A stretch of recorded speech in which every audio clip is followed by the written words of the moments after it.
নমস্কার বন্ধুরা, মিনা ব্লগ এবং রান্নাতে তোমাদের সবাইকে স্বাগত। আজ আমি তোমাদের দেখাবো চিকেন পকোড়া। একদম দারুণ টেস্টি, বাড়িতে একদম দোকানের থেকেও খুব সুস্বাদু করে বানিয়ে নিতে পারবে। আর দেখো কত খুব সহজেই বানিয়ে নিতে পারবে বাড়িতে থাকা সব উপকরণ দিয়ে।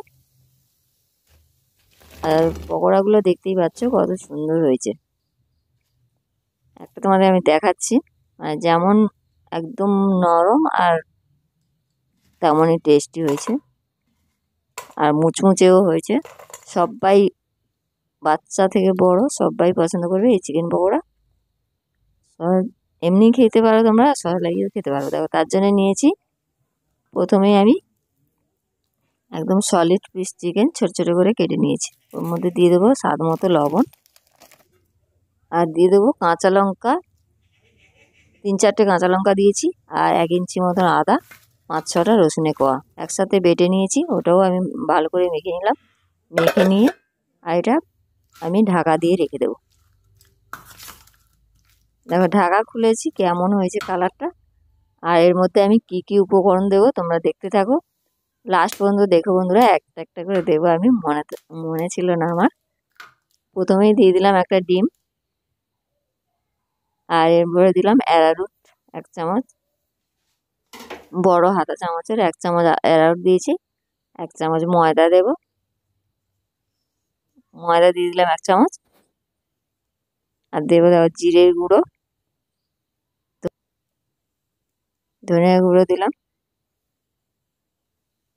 চাট মশলা, গরম মশলা। এ কটা দিয়ে একটু মিশিয়ে আমি আবারও দেব একটা, মানে পেঁয়াজ কুচানো, পেঁয়াজটাও একটু মেখে নিয়ে দেবো লাল লঙ্কার গুঁড়ো আর সামান্য হলুদ গুঁড়ো। ভালো করে এটা মাখবো, আর সামান্য দেবো এর মধ্যে জল। আঠালো যে ভাবটা হয়েছে, এটা একটু নরম হয়ে যাবে। একটু জল দিয়ে ভালো করে এটা মেখে নেব। একদম কিভাবে মাখবো, যেমন ভালোভাবে মাখবে তেমন ফুলবে, আর তেমনই নরম হবে, আর কুড়কুড়েও হবে, মানে মুচমুচে হবে। কেমনভাবে একদম মেখে নিয়েছি, একদম রেডি হয়ে গেছে আমার মাখা। এভাবে আমি একটা একটা পিস তুলে দেবো কড়াইয়ের মধ্যে। দেখো তার জন্য আমি কড়াইতে তেল বসিয়েছি, তেলটাও আমার গরম হয়ে গেছে। আমি চামচের সাহায্যে দিলাম না, হাতের সাহায্যেই দিচ্ছি একটা একটা করে। আর এভাবে সবগুলো আমি দিয়ে দেবো।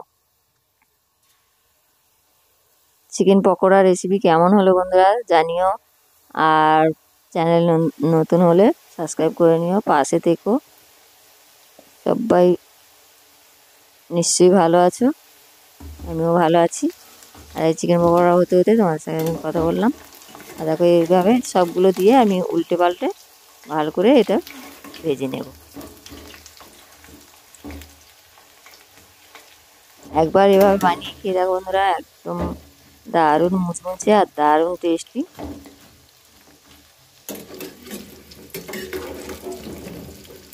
দেখতেই পাচ্ছ কীভাবে ভাজা হয়েছে, আর একটু লাল করে ভেজে নেব।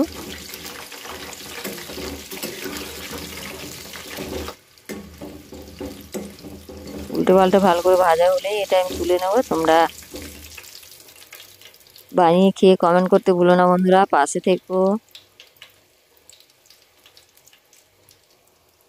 চিকেন রেসিপি কেমন হলো নিশ্চয়ই জানিও, কেমন হয়েছে। এভাবে সবগুলো ভেজে নেব। তো প্রায় সবগুলোই আমার ভাজা হয়ে গেল। সবাই ভালো থেকো, সুস্থ থেকো। ভিডিও শেষ করছি বন্ধুরা, ফিরে আসছি পরের ভিডিওতে। চিকেন পকোড়া রেসিপি শেষ করলাম।